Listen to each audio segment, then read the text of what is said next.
याददाश्त बढ़ाने के 6 जबरदस्त तरीके। नमस्कार दोस्तों, मैं हूं आपका दोस्त परवीन कुमार। आज हम एक ऐसे विषय पर बात करने जा रहे हैं जो आपकी जिंदगी बदल सकता है। याददाश्त बढ़ाने के तरीके। कितनी बार ऐसा होता है कि आपने कुछ पढ़ा, समझा और फिर भूल गए।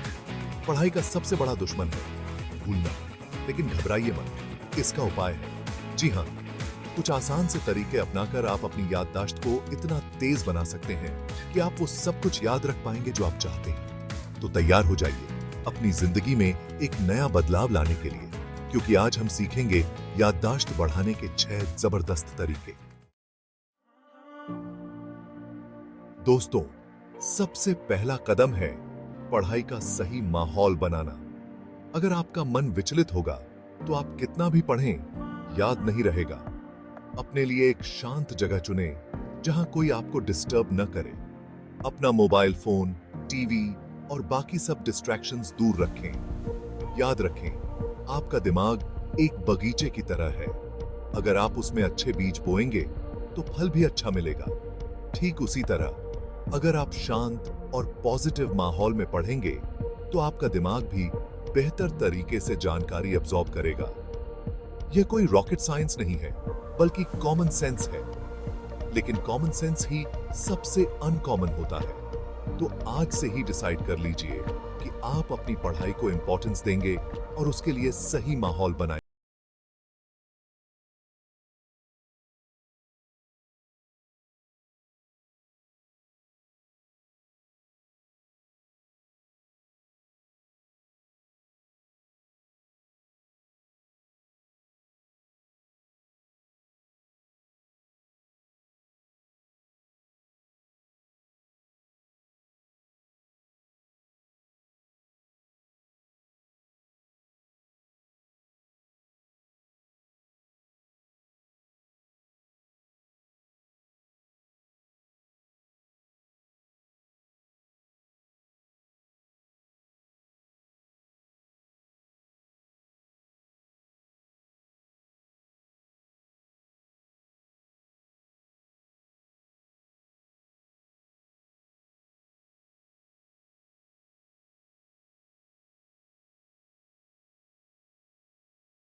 करना बहुत जरूरी है। तीसरा तरीका है एसोसिएशन टेक्निक्स का इस्तेमाल करना। यह एक बहुत ही प्रभावी तरीका है जो आपकी याददाश्त को बेहतर बनाने में मदद कर सकता है। इस टेक्निक में आपको नई इंफॉर्मेशन को पुरानी इंफॉर्मेशन से कनेक्ट करना होता है। यह कनेक्शंस बनाने की प्रक्रिया आपके दिमाग को इंफॉर्मेशन को रिटेन करने में मदद करती है। मान लीजिए आपको माइटोकॉन्ड्रिया वर्ड याद रखना है। यह एक कठिन शब्द हो सकता है, लेकिन एसोसिएशन टेक्निक्स इसे आसान बना सकती है। तो आप इसे power house of the cell से एसोसिएट कर सकते हैं। यह एसोसिएशन आपके दिमाग में एक मजबूत कनेक्शन बनाएगी। अब जब भी आप power house of the cell के बारे में सोचेंगे तो आपको माइटोकॉन्ड्रिया वर्ड याद आ जाएगा। यह टेक्निक आपको लंबे समय तक इंफॉर्मेशन रिटेन करने में मदद करेगी। आप डिफरेंट कॉन्सेप्ट्स को याद रखने के लिए स्टोरीज भी बना सकते हैं। स्टोरीज हमारे दिमाग को जल्दी याद रहती हैं और उन्हें भूलना मुश्किल होता है। स्टोरीज हमारे दिमाग को जल्दी याद रहती हैं। यह टेक्निक न केवल मजेदार है, बल्कि बहुत प्रभावी भी है। इसके अलावा आप निमोनिक्स का भी इस्तेमाल कर सकते हैं। निमोनिक्स एक और पावरफुल टूल है जो आपकी मेमोरी को एनहांस कर सकता है। निमोनिक्स कुछ ऐसे वर्ड्स या फ्रेजेस होते हैं जिनसे आपको कोई बड़ी इंफॉर्मेशन याद रखने में मदद मिलती है। यह टेक्निक भी बहुत प्रभावी है। याद रखें, हमारा दिमाग कनेक्शंस बनाने में माहिर होता है। जितनी ज्यादा कनेक्शंस आप बनाएंगे, उतनी ही आसानी से आप इंफॉर्मेशन को याद रख पाएंगे। तो इसका फायदा उठाएं और नई इंफॉर्मेशन को पुरानी इंफॉर्मेशन से कनेक्ट करके याद रखें। यह टेक्निक आपकी लर्निंग प्रोसेस को और भी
समय तक याद रहेगा। चैप्टर 6, ध्यान केंद्रित रखें, आराम करें और माइंडफुलनेस अपनाएं। अंत में सबसे जरूरी बात है अपने दिमाग का ख्याल रखना। अगर आपका दिमाग स्वस्थ नहीं होगा तो आप कुछ भी याद नहीं रख पाएंगे। पर्याप्त नींद लें, स्वास्थ्यवर्धक भोजन करें और नियमित रूप से व्यायाम करें। इससे आपका दिमाग तेज होगा और आपकी याददाश्त भी तेज होगी। ध्यान केंद्रित रहने के लिए आप मेडिटेशन और योगा भी कर सकते हैं। मेडिटेशन से आपका मन शांत रहता है और आप अपने थॉट्स को कंट्रोल करना सीखते हैं। याद रखें, आपका दिमाग एक मसल की तरह है। जितना ज्यादा आप इसे एक्सरसाइज करेंगे, उतना ही यह मजबूत होगा। तो अपने दिमाग को निरंतर चुनौती देते रहें और देखें कि आपकी याददाश्त कितनी तेज होती है। दोस्तों, ये थे याददाश्त बढ़ाने के 6 जबरदस्त तरीके। इन तरीकों को अपनाकर आप अपनी याददाश्त को तेज बना सकते हैं और अपनी जिंदगी में सफलता प्राप्त कर सकते हैं। याद रखें, आपके अंदर असीम क्षमता है, बस जरूरत है उसे पहचानने की और उसका सही इस्तेमाल करने की। With these techniques, you can sharpen your memory and excel in your exams. Keep working hard, take care of yourself, and make your country proud.